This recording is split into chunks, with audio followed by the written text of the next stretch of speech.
ओम श्री गणेशाय नमः। ओम श्री सरस्वत्यै नमः। श्री गुरुभ्यो नमः। ओम समस्त जन कल्याणे निरतं करुणामयं नमामि चिन्मयं देवं सद्गुरुं ब्रह्मविद्वरम्।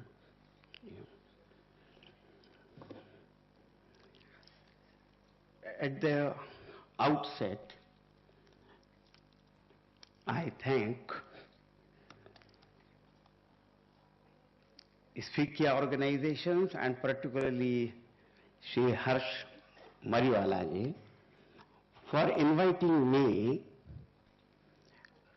to your 84th AGM. This gives me an opportunity to share my thoughts on the topic that is given to me.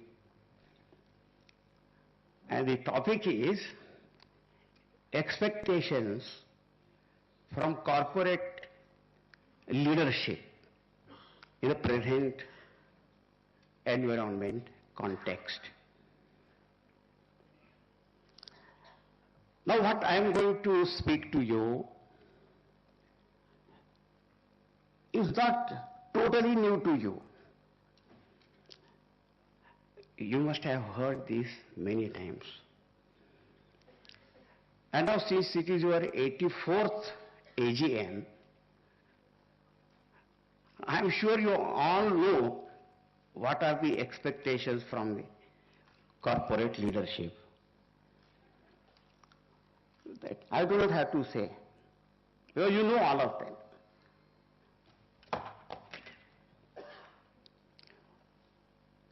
And what I am going to say, maybe something is already known to you, something may be new to you. Something, certain points may be such that you may like them, you may not like. You may agree or you may not agree. But I am not here to convince you. I am here only to share whatever I have learned from the studies of the scriptures, or from my teachers, and from the experiences.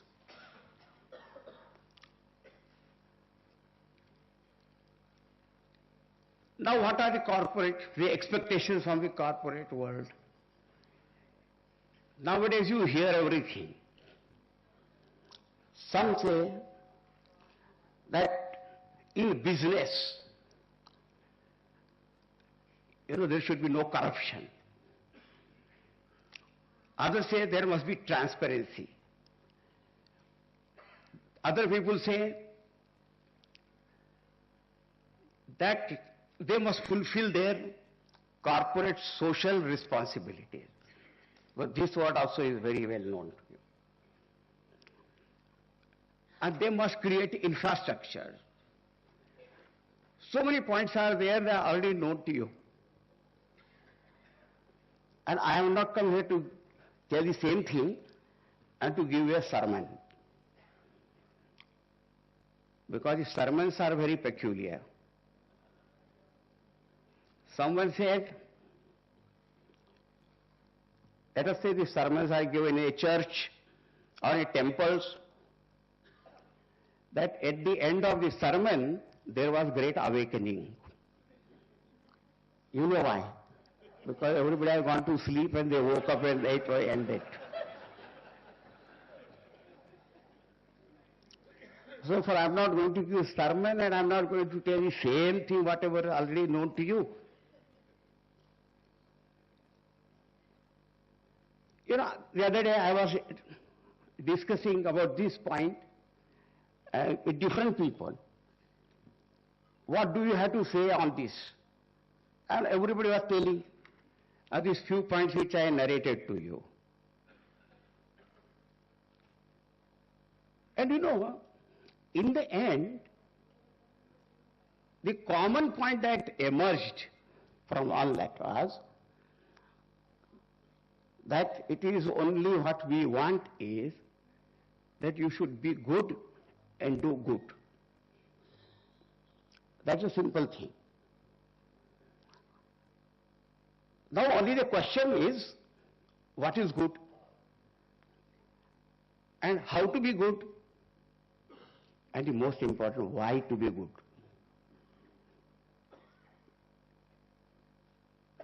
And when we say do good, again, what is good and what is doing good, how to do it, and again, why? Why should we do all that? So now these are the questions that we are going to discuss. As I told you, expectations are already known. All these points are known. The question is how to do it. That is the most important thing. And we are going to investigate into the logic of it and the rationale of it. Now, one point I would like to say, that when we say expectations from this corporate leadership in a present context, I say the present context, why are you limiting to it? Because these are all the time same. They cannot go on changing.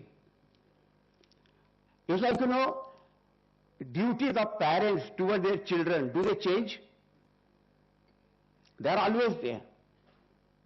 They are same only. So the present context and all that word can be removed. What is that we have to see? That's all very important. Again, before I start that topic, I would like to congratulate this business world, industrialists, for taking India to such now level that it is recognized all over the world. It was in the 86, first time when I was sent to USA, and I know that you also know, anytime somebody visiting USA for the first time, that person could carry only $500, and otherwise carry only $20. With this kind of state, do you think anybody will have any respect for the nation or for the people? But now the situation has changed. And now India has risen to great economic level, and it is recognized all over the world. And for that, the due credit must be given to you all. That is the most wonderful point. Therefore, I congratulate. But along with that, there is the other side also that is appearing in front of everyone. And we see that the corruption is going up very high level. And the other day in one of the newspapers, not of India but other country, I saw the heading was, "From rags to riches to jail." Now, when we say that on one hand there is so much of progress, prosperity, but on the other hand, this also cannot be ignored, but such a thing is happening. And we know our responsibilities, we know what is expected from us, but then we are not doing that. Why it is happening like that? We are peculiar in that we know our responsibilities, but we don't feel responsible. I remember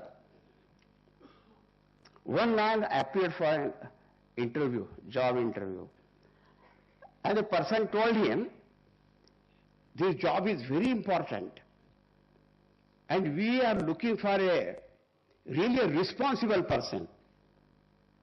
And that man said, "That is me." The interviewer asked, "How do you say that?"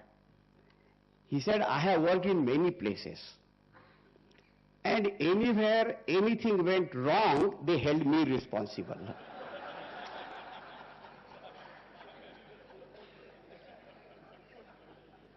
So I am responsible, very responsible person. So we know our responsibility, but do we feel responsible and do we do it? Why it is happening like that? It is not happening. So now first I say that the topic of the present context and all that, it is always the time there. It is something eternal. All this expectation, what we have to do. Now from where to begin our journey of investigation? Now I'll start with our physical body. Let us start from there. See, our body is constituted of many organs, many cells. And what do we expect? That every part of the body must function properly, efficiently, must do its job. And if every part of the body is functioning properly, then the entire body is healthy. Because it has to function with the totality. Like, our sense organs perceive the world, then the mind coordinates, our intellect gives decision, then through our organ of action, we convey our response. Everything happens in a proper manner. And every part of the body should be healthy and must work efficiently, so that the body is healthy. Next question comes, suppose one has got a very healthy body, but what are you going to do with that healthy body? A human, we are talking about human body particularly. Suppose there is a person who keeps his car fit all the time, very well. The only thing is he never starts it, never uses it. Is it of any good? I say, but my car is perfect. Now our body is perfect, healthy, very good. Then what?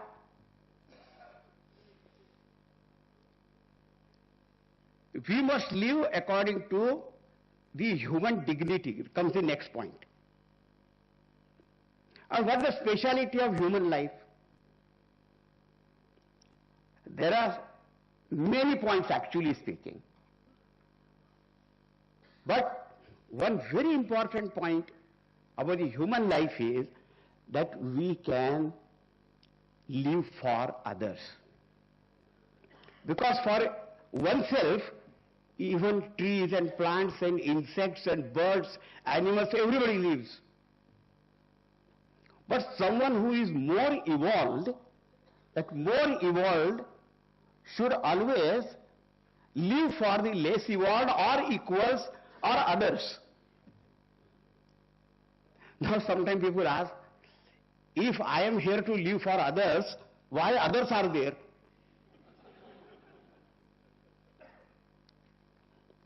Others are there. The same lesson is taught to them also. Remember, if I am told I should feed someone else, then that person also is told. So I feed him, then he feeds me, so we both are fed. And suppose I say only I should feed myself, and I am stronger than the other person, mightier than the other person, I will eat my share and take his share also. Now see, it is very peculiar that this man, can he live without trees and plants? Can he live without birds and animals, the entire nature? They can live without us. Animals will be very happy if we are not there. Trees also will be very happy if we are not there. But we can't live without them. And we are such wonderful people, we destroy them only. I'm glad about you are doing some about trees and all that. So now, what is the speciality of human life is that we can live for others. And the same lesson is taught to them also. So first is, you see, our body is healthy. Then that with healthy body, I can serve. Now the next question is, in which field I have to serve? Now here just now I was giving the example of the body. The liver must do its job. The heart must do its job. Kidney must do its job. Brain must do its job. Now here it is said, now every person is capable of doing something. You see, when we say we all are born equal, yes, we are born equal. But that does not mean everyone can do everything. Is it possible? Huh? Somebody can sing, somebody can dance, somebody can play instruments, somebody can draw, paint, or sports, but every person cannot do everything.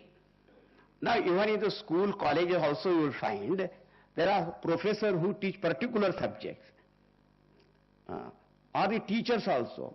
And suppose one particular teacher is not there, they generally say the substitute is there who goes and teaches there. But suppose it is a class of Hindi literature, and that now the teacher is South Indian and knows only Tamil. And suppose he is asked to teach that class.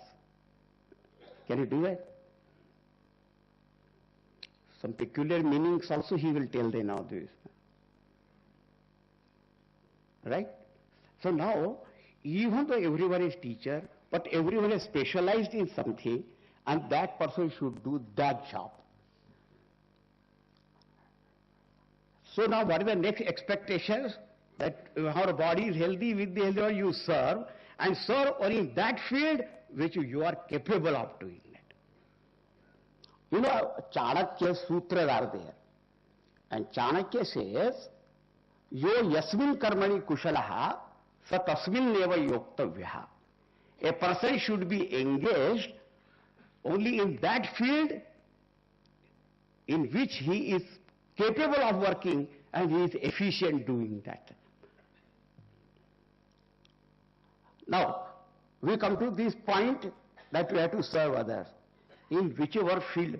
And for what purpose? Just as all the organs and cells of the body, they have to work for the total health of the body. In the same way, the society is consisting of various people of various faculties and abilities, and they must do what they are best at and what they are capable of doing it. And for what? So that the entire society or nation prospers. I will give one example. You must have had a cup of tea or coffee some time back. You have not a tea break also. And how do you make a cup of tea or coffee? Let us say coffee you make. So there is a coffee powder is there, decoction there, water is there, milk is there, sugar there. Now each ingredient has got a different property, and you do not expect all of them to have the same property. Right? But when all these ingredients mixed with proper proportions, then what happens? Then you have a good cup of tea or coffee. Because each one has surrendered its own quality to make that one as a good tea or coffee. Right? Now here, if all people what offer and dedicate what they are capable of doing that, then there will be a perfect, what you call the result of that, and that will grow. Now here, for any organization, even starting from a family to what you call the different institutions are there, organizations are there, our nation is there, or the world is there. Do you know, ultimately, only 4 things are required. One is called a vision. the leadership in giving the vision. Second thing what is required, when that vision and the planning is given, someone has to execute it. And the third is to create resources. And the fourth is hard work. These four things are there. If they are there together, you will find the result is wonderful. Even this meeting is organized, I know, because we also in our organization, we organize so many kinds of programs and projects. What is required is planning with vision, and then next is what you call the execution of that, mobilization of resources, and the hard work. Now, the theme of your AGM is empowering India.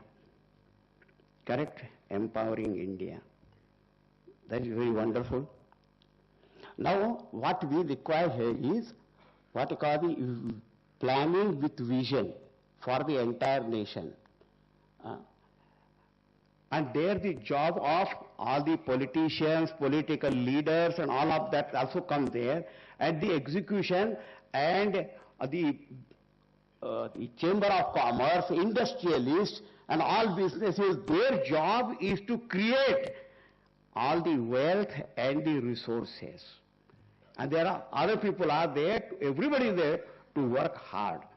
So what is the expectation? Expectation is that for the sake of that nation, you should create wealth. Nobody is against making money, and nobody is against of creating wealth, because without that you can do nothing. So that wealth is required. The question is how we are creating it.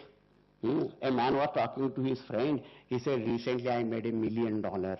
He said, honest? He said, let us not get into details.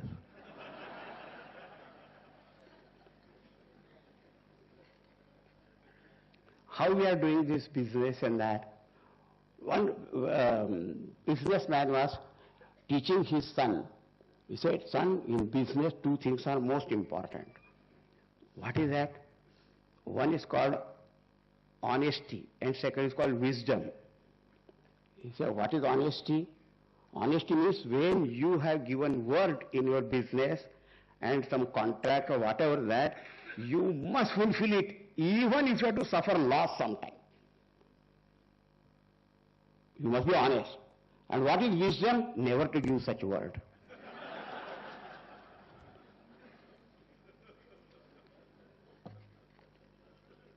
In many ways we teach this. So now what is the teaching? Capable of creating wealth. Our Gurudev Swami Chinmayanand used to say that in this world, producers are few, consumers are more. Right? So those who are capable of producing, they should produce. That wealth and prosperity and all, they should not say, now I don't need anything. You may not need anything, but the nation needs it. The other thing, therefore you must produce, create that wealth. That is your job, that is your duty and responsibility. So this is a very important thing. Now, where is the problem now? Where does the problem come? Now again go back to that first example of the body.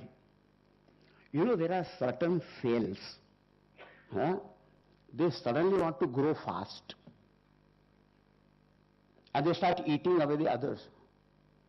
And when one cell starts growing at the expense of other and grows faster and faster, what it is called? You know, it is called cancer. When without taking the total into account, when one person wants to grow faster and faster and make more and more, then what happens? This problem arises. Because who is creating something for whom? Then it becomes a cancerous growth only. Otherwise, making money or creating wealth or prosperity is not something wrong.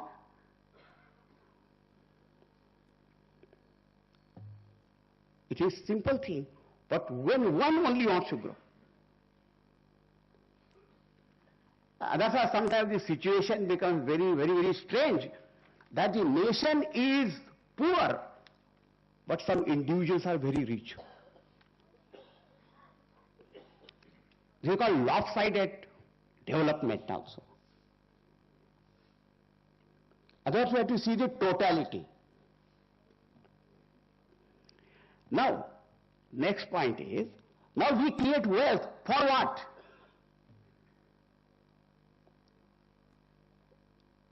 The wealth is finally created only for happiness.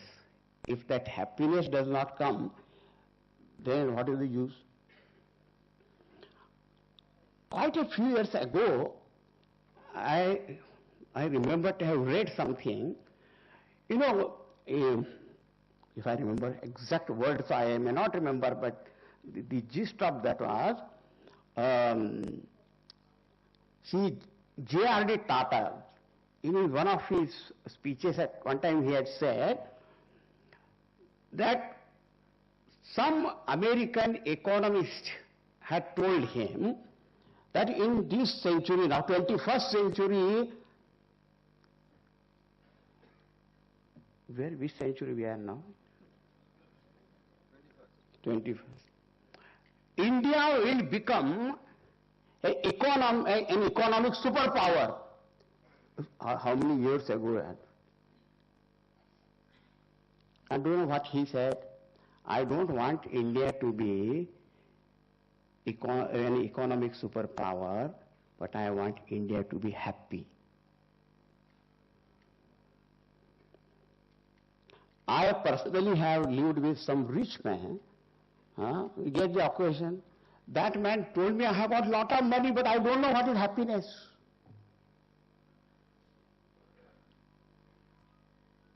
Because we are seeing only one point. That was the bottom line. What is the profit finally, that what I have made? But actually, the totality that is measured in terms of three things. One is called peace, second is called prosperity, and third is called happiness. Peace, prosperity, and happiness. Now, interesting thing. Happiness comes when there is prosperity. Prosperity comes when there is peace also. Because where there is only war and there is only strife and struggle and all that, can there be any peace? No. If there is no peace, there is any prosperity? No. And there is no prosperity, where is your happiness? In a classroom, a teacher asks the children, students, what do you want, war or peace? And all children unanimously said, peace. The teacher was very happy. He said, why? He said, because wars make history and we have to read it.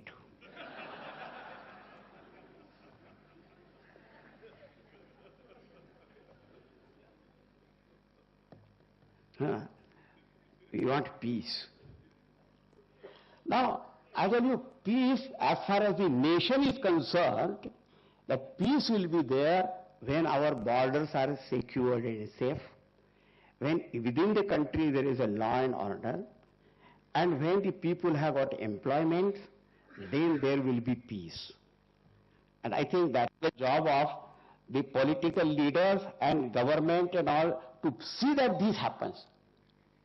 Then when it's such a peaceful thing, prosperity must be brought by you all.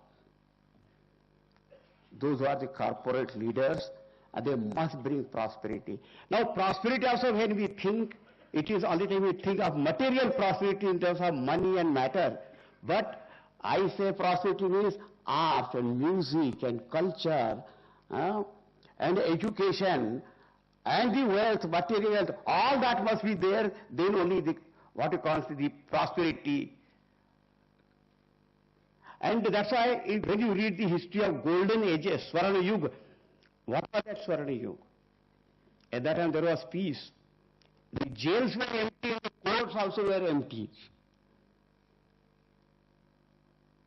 And there was the total progress at all levels. Whether it is education or culture or anything. And then comes the happiness. The happiness, so the peace, this is a rough classification. Of the politics, government and all, they must see that there is peace. Then prosperity must be brought with this, all the business, industries, commerce and all that. Then other people also, and happiness, there comes the role of the spiritual leaders. Because what is happiness?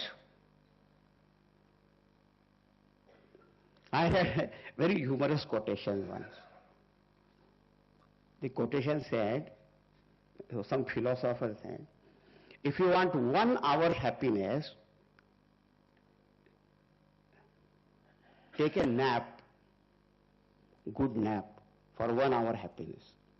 1 day's happiness, you go fishing. 1 month happiness, get married. He said, you may not agree, and I also may not agree. No. Marriage is not that with me anyway.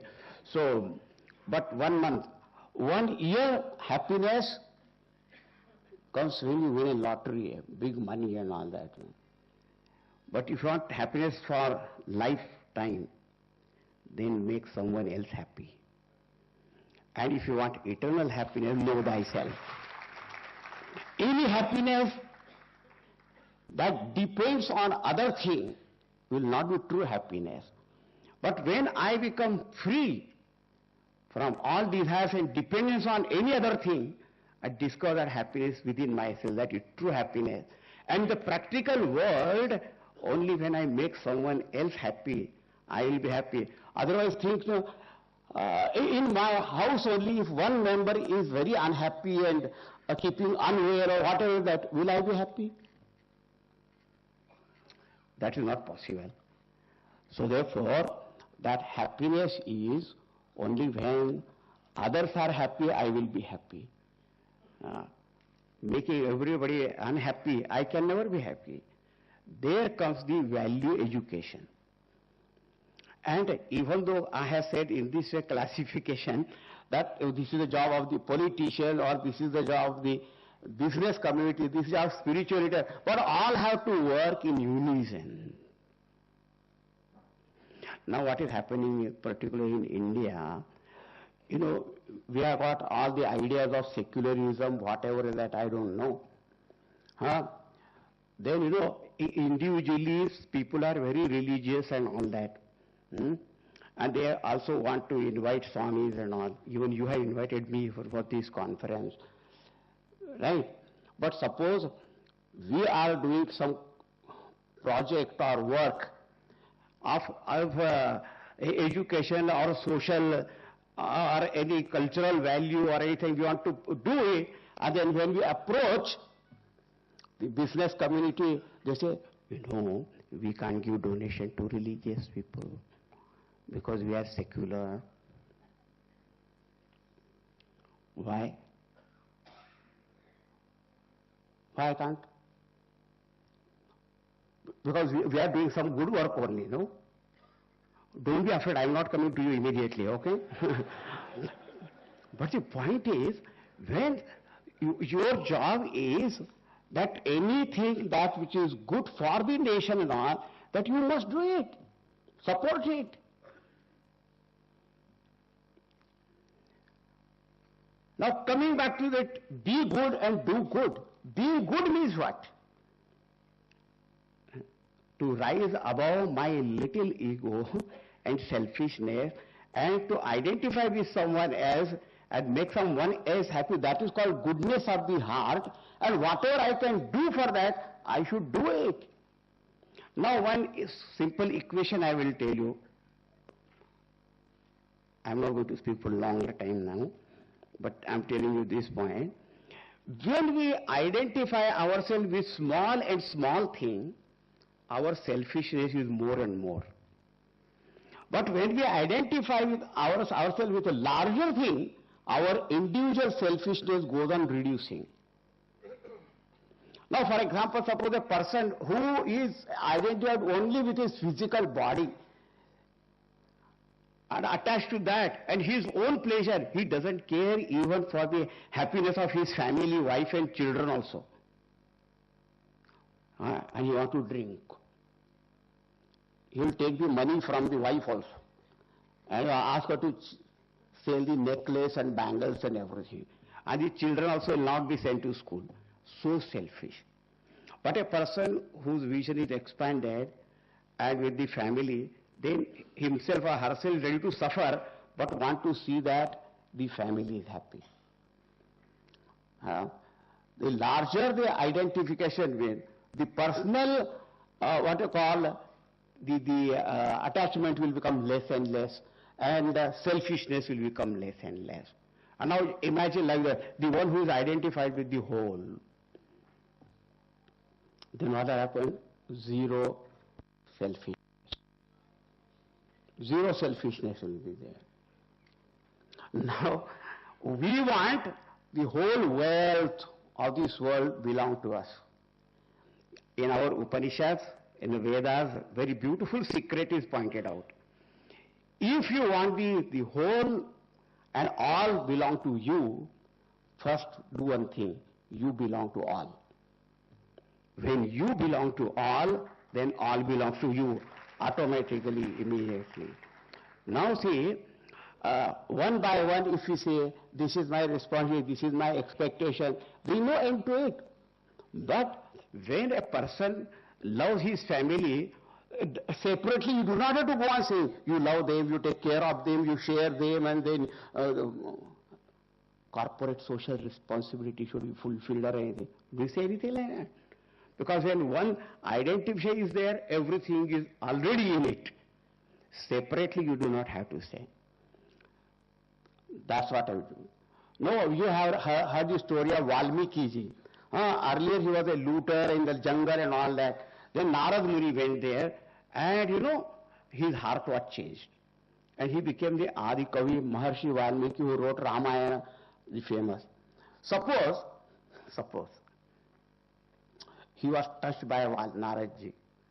And then suppose he had continued his same business, but every month suppose he was giving some donation to Narad ji or his ashram.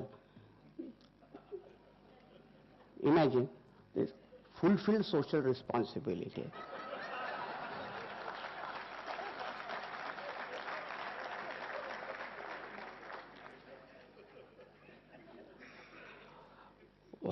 What Devarshi Narad Muni did, that he changed his heart. And he was a different person. Not one by one, these. When a person changes from within, the inner transformation comes, all other things are included in that. Otherwise, one by one, how long things will say, this is expected of you, that is expected of you, that is expected of you. There is no end to it. The only thing is you change, that's all. One expectation. And when you change, everything changes, everything changes. And that's what we expect. One person, this is last, one person came to me and he said, I have started my business, and in our deed I have written that 10% of our whatever the profit or something will be there, we will give to the mission. He was telling me, our mission. I said, but I want 100%. He said, wow, he looked at me, what do you mean by 100%? He said, what do you mean by that? I said, I want you. I want you. Because if you are mine, then everything is mine then. One by one is 10%, 5%, or 5%, 10%. So when you change, the whole world changes. And that's what we expect from the corporate leadership. Thank you very much.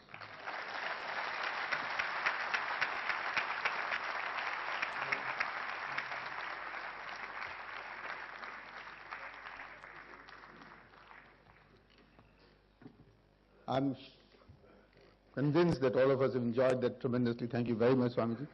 And thank you for also having agreed to take some questions. Is that okay, sir? I know that you prefer questions to be written down and sent to you, but we've not been able to arrange it. Apologies. But can we then have audience ask the questions? And there are microphones which are there. So any questions at this point of time? Yes, please. The lady here. If you would care to introduce yourself, and then that'll be very nice. My name is Jeet Kemkar, and what I see is happening all over the world is an inflated ego, which you were talking about, that little ego. But 90% of the people say, what is ego? And they do not understand what I'm talking about, Swamiji, because I absolutely follow everything you said, and I think your speech was brilliant. Thank you very much for it. That is the question. What is ego? Nobody understands what is the ego.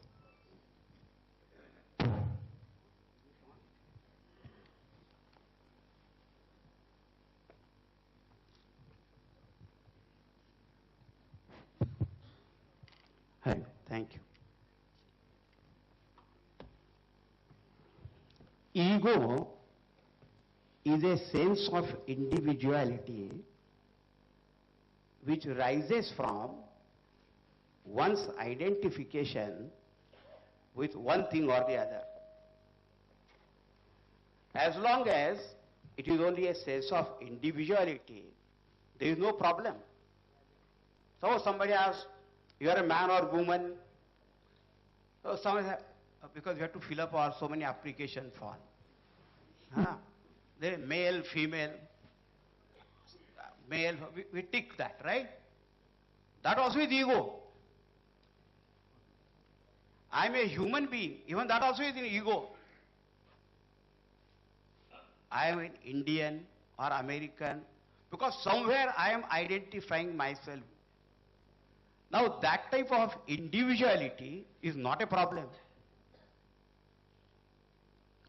The ego, which comes in the form of the sense of superiority. And then when I think that I am superior to others, and then comes the arrogance, then that is something terrible. So a person, man says, I am man, and the other is woman. But because I am man, therefore I am superior, if someone thinks, then there is a problem. One man went to a house, knocked at the door, and he said, I want to meet the head of the family. The man said, but that is, you'll have to wait for some time because that is our discussion going on now. Who is the head? And after some time, he came and told him, it is decided, I am the head. His wife was also standing there. This man asked her, do you agree? She said, yes, he is the head, but I am the neck, without which he can't move down. So this ego, suppose one has got such individuality that I am the servant of the society. So you keep on serving. What a beautiful thing to have that. This is what we have to understand. So ego is a sense of individuality rising from one's identification with one thing or the other. And there is no problem in that. Only when the superiority sense, arrogance comes, then that ego is a problem. Thank you. Thank you. Thank you, Swamiji. Yes, of course. Yes, the lady, please. The lady, yes. Thank you. Namaskar, Swamiji. I am Nandini Tandon, and actually every Sunday at the Chinmaya Mission in San Jose, I teach Hindi at your Sandeepni Bhavan. So it's an honor to see you again here. My question is, as a mother of an 11-year-old that I'm raising my son Rahul Siddharth, what are the priorities we can provide the next generation so that while they are straddling India and USA, how can they maintain the best of the Vedanta philosophy and at the same time get the best from USA, which also has a strong focus on being action-oriented and rationally committed? Thank you. Huh.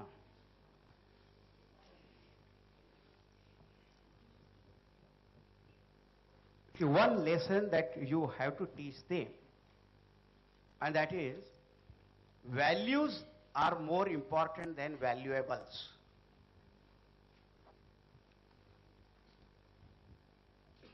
Values of life are more important than valuable goods. Because these things will come and go. But the values only will make that person strong. I had read a very beautiful quotation that if you don't stand for something, you fall for everything. If you don't stand for something, you fall for everything. So therefore, if anything to be taught, the values, whether they are taken from America or India or anywhere, values are values. And by the way, now since you asked, I have written a book called Parenting. Maybe you can read that, small book. Thank you. The gentleman there, yes. Swamiji, I am Rohit Mehta, the president of the Southern Gujarat Chamber of Commerce and Industry at Surat. Swamiji, you made a very important statement that the role of the business world is to produce. And in order to produce, you need to make compromises. You need to be part of the system. Another statement that you made is we need to be good. Is compromising and being part of the statement of the system not being good? You see, we have already made up our mind that in order to produce, we have to compromise. But I don't agree with that itself. Because this mindset will have to be changed. But our minds are set. Very difficult to change the setting.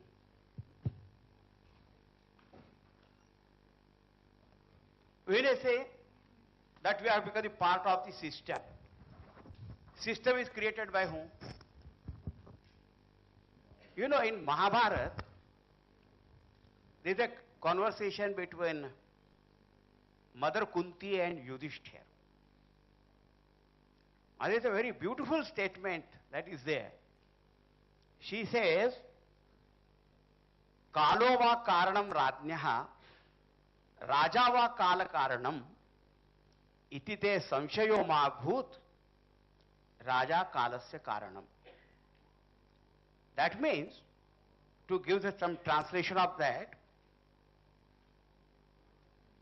whether circumstances make the person or person makes the circumstances. In other words, whether he is a victim of circumstances or he is the master of circumstances. She said, never have such doubt. Raja kalasya karanam. You create all circumstances. And therefore, I really do not blame any one individual or any one particular political party or anyone such like that. Because today, whatever our condition in India is not there because of one party, but it is because of personalities. You know, you must have read or know that in the medical field, there are certain medicines that are called antibiotics. They are for what? Removing infections. But there are other called probiotics. They facilitate good health. So there are some antibiotics and probiotics. Some personalities are antibiotic, work like that. Some probiotic, but sometimes neither, only chaotic. chaotic personality. And then we have created that.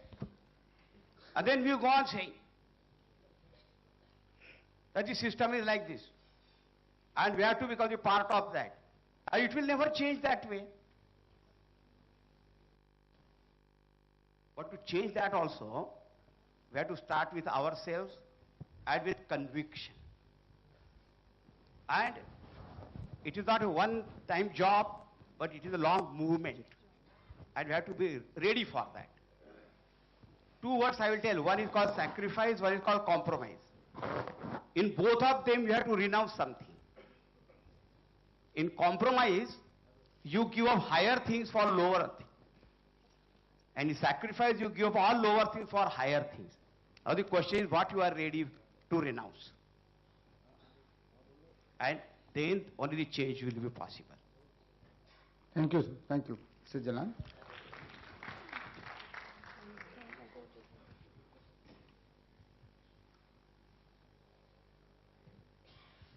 Swamiji, I am Sudhir Jalan.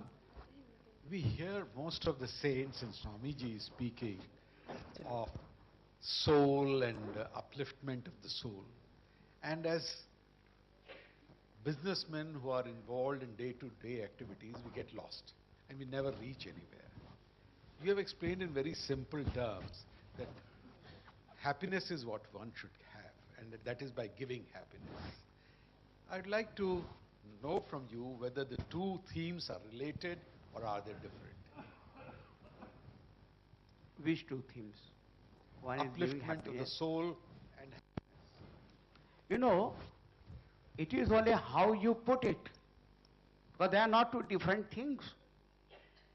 See, when you say elevating yourself or upliftment of the others, what does it mean? Make them independent. In the Shastra, the definition of happiness is given. Everything dependence is sorrow. Independence is happiness. So now we want to, what you call the help the people who are suffering. What the meaning? We help them stand on their feet. So uplifting and see, they will be happy, and I also will be happy, seeing them happy. So they cannot be two different things actually. It's only way of looking at it and putting it. So upliftment and happiness, they are the same thing. Hello. Can I ask? Who is I'm, yeah. Yeah, sure. If you I'm really- Ravindra Arora from Western India Film Producer Association, Joint Treasurer. I'm from entertainment industry. Swamiji, everybody knows his plus point and minus points. When the moment comes and he gets changes in his minus point for plus. I didn't fully understand what is your exact question. Actual question is कि हर आदमी को अपना plus और minus मालूम है. कब ऐसा समय आता है जब आदमी अपने माइनस पॉइंट को प्लस में परिवर्तन कर पाता है?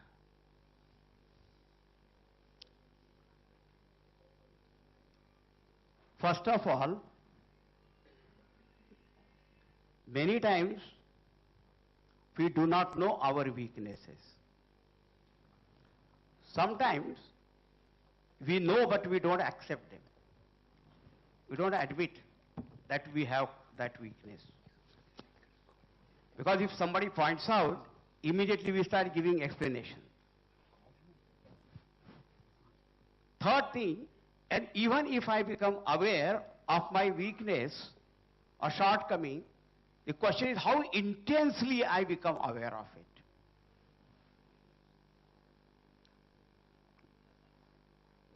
For example, suppose somebody gave me a glass of orange juice and I am about to drink. And someone says, don't drink, there is poison in it.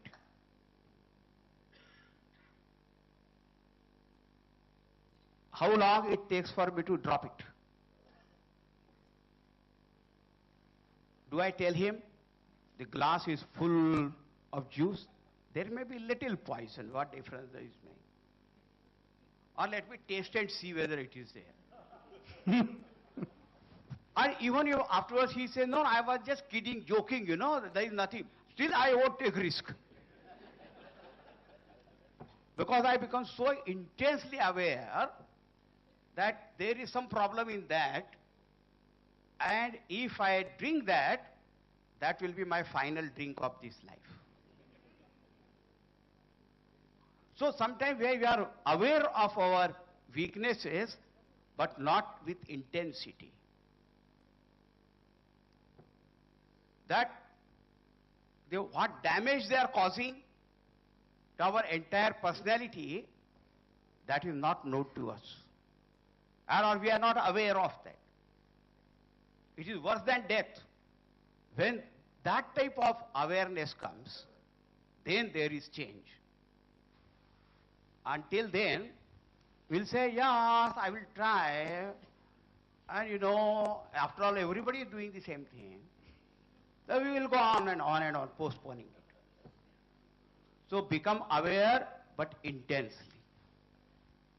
I see the very consequences that if you continue with that weakness, what will happen? Thank you. Maybe the last Excuse me. couple, Yeah. who is... Yeah, Rajiv. Last Yes, Mr. Jivrajkar. Swamiji, I'm Sushil Jivrajkar. I was chairman of ICCI Western Region. Swamiji, we see that there is a degradation of moral values in all sections of society, and this has led to a crisis of leadership, whether it is in industry or in even in the spiritual world or in the political world. And greed has become the prime mover of all activity. And we see a lack of role models in all sections of society. What do you think needs to be done to recreate these role models which can set example for others to follow? These are days only of models. Different models. We need role model, and that's what even sage Valmiki ji had known at that time. And if you read Valmiki Ramayana, in the very beginning itself, Valmiki ji is asking Narad Muni ji, can you describe and tell me who is the perfect person here with all virtues? Why? Because you are a role model. Bhagavad Gita also says that whatever the leader, the great person does, other people follow. So the role model is required. But now if I say, read Ramayana, you will say, you are Hindu. You will make Rama also Hindu. But you can have any leader. That what is required to have that type of leadership, each one of us must understand to one or the other person we are leader.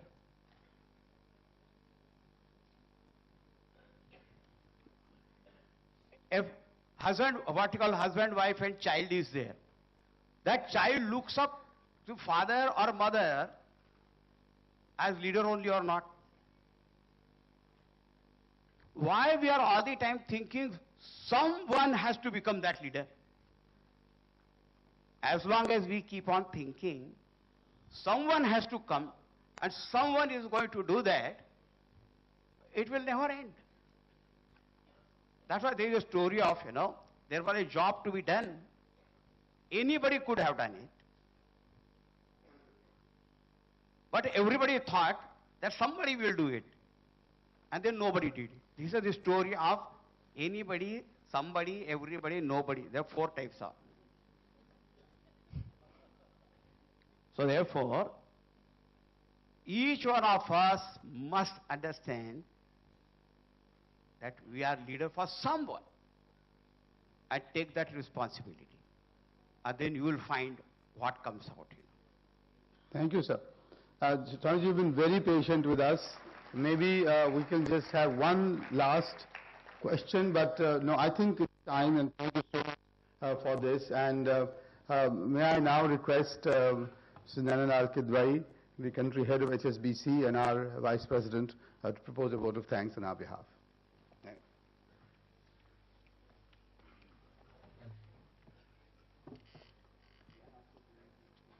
Swamiji, thank you very much for being with us today. I've taken copious notes here, and I dare not go through all of this because I could scarcely repeat the essence of what you have covered for us today. You have given us a lot of food for thought. You have very brilliantly explained the English language to people like myself who are quite proud of what I know of it.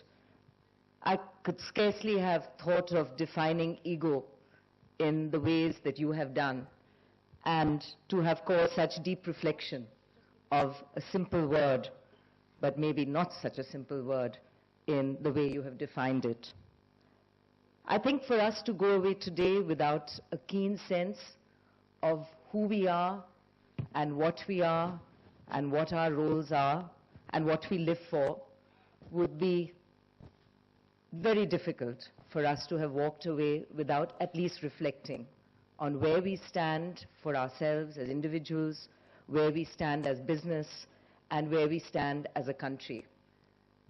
We will all, I'm sure, march on in different ways, but you have caused us cause for thought and will certainly, I think, make us pause in whichever direction we are heading to retract steps, maybe change, certainly, I hope, to be the better for it. I would also just like to link back with, interestingly, some words which Harsh Mariwala, our outgoing president, started the session today. And I don't know if you already had the benefit of the meeting with you, but there were two very interesting themes he proposed amongst the 5 that he put forward, which really ring very close to what you have shared with us today. And that is the theme of sharing prosperity and the other of trust. Trust being equal parts of character and competence. And I think it plays to your theme of living together, working together, and serving. So with those words, I would like to thank you for your very, very interesting, I don't know how to describe it. It was not a sermon. It was certainly a very interesting hour. And I don't believe any of us needed the great awakening because we were awake. And so Harsh, thank you for thinking of this particular session, and Rajbir for having aided in the process of bringing Swamiji here with us today, and for all of you for not needing that rude awakening. Thank you all.